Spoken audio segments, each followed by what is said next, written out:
தேவர்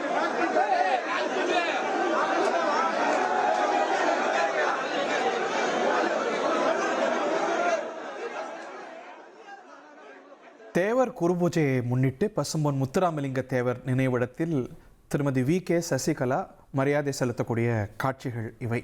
இன்றைக்கி அரசியல் பரபரப்புடைய மையமாக எபி சென்டராக பசும்பொன் கிராமம் மாறி இருக்கிறது அப்படின்னு சொன்னால் மிகையல்ல.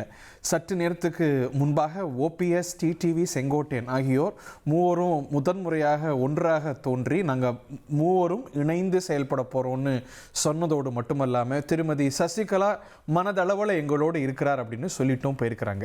திரு சோனிமுத்தன் நமது செய்தியாளர் களத்திலேருந்தே இணைகிறார். இதில் இவங்க மரியாதை செலுத்தினாங்க அப்படிங்கிறதெல்லாம் நம்ம பார்த்தோம். இதில் பிரதானமாக எழக்கூடிய கேள்வி சோனிமுத்தன், இதில் கிட்டத்தட்ட ஒரே இடைவெளி தானே, ஒரே டைம் ஃப்ரேமில் தானே மிஸ்ஸஸ் சசிகலாவும் வந்தாங்க. அவங்க இந்த நிகழ்ச்சியில் அவங்க 3 பேருடைய பத்திரிகையாளர் சந்திப்பு முடிந்தப்புறம் வந்தாங்களா, ஒரே நேரத்தில் வந்தாங்களா? அந்த சீக்வன்ஸை சொல்லுங்க முதல்ல. வணக்கம். அதாவது பசும்பொன் முத்துராமலிங்க தேவருடைய நினைவிடத்திற்கு சற்று முன்னதாக திரு ஓபிஎஸ் மற்றும் டிடிவி தினகரன், முன்னாள் அமைச்சர் செங்கோட்டையன் வந்தாங்க. வழிநடுவில் கடுமையான போக்குவரத்து நெரிசல் ஏற்பட்டதுனால அவர்கள் குறிப்பிட்ட அதாவது மாவட்ட நிர்வாகத்தின் சார்பில் அறிவிக்கப்பட்ட அந்த குறிப்பிட்ட நேரத்தில் யாருமே அஞ்சலி செலுத்த வர முடியாத ஒரு நிலை என்பது ஏற்பட்டிருந்தது.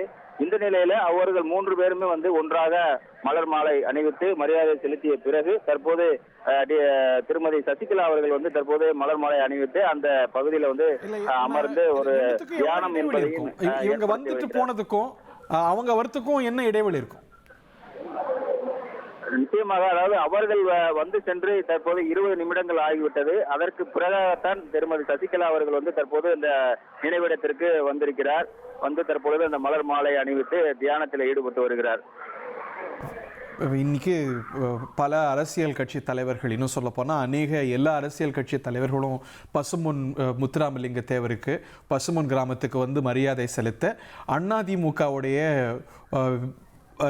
முக்கிய முகமாக கொங்கு மண்டலத்தில் இருக்கிறவராக இருந்த திரு கே.ஏ. செங்கோட்டையன் அவர்கள் திரு ஓபிஎஸ் அவர்களோடு ஒரே வாகனத்தில் பிரயாணித்தார். அதை தாண்டி திரு டிடிவி தினகரன் அவர்களும் கூட இணைந்து கொண்டு மூவரும் ஒன்றாக இணைந்து செயல்பட போகிறோம் அப்படின்னு பிரகடனம் படுத்தியிருக்கிறாங்க. இந்த நிலையில் அவர்களோடு திருமதி வி.கே. சசிகலா பங்கேற்கவில்லை என்றாலும் அவங்க ஒரு 20 நிமிட இடைவெளிக்கு பிறகு அதே இடத்துல பசும்பொன் முத்துராமலிங்க தேவருக்கு மரியாதை செலுத்தியிருக்கிறார். மிஸ்ஸஸ் சசிகலா பற்றிய கேள்வி வரும்பொழுது அவர் மனதளவில் எங்களோட தான் இருக்கிறாங்க அப்படின்னு இந்த மூவரும் கொடுத்த இந்த ஜாயிண்ட் பிரஸ் கான்ஃபரன்ஸ்ல சொன்னாங்க அப்படிங்கிறது குறிப்பிடத்தக்கது. இவர்களோடு மிஸ்ஸஸ் சசிகலா இணைந்து கொள்ளவில்லை அப்படிங்கிறதையும் நம்ம சேர்ந்து பார்க்கணும். ஆனால் தார்மீகமான அவருடைய ஆதரவு எங்களுக்கு தான் இருக்கு அப்படிங்கிறத மூவரும் பிரகடனப்படுத்தியிருக்கிறாங்கிறதையும் பார்க்கிறோம்.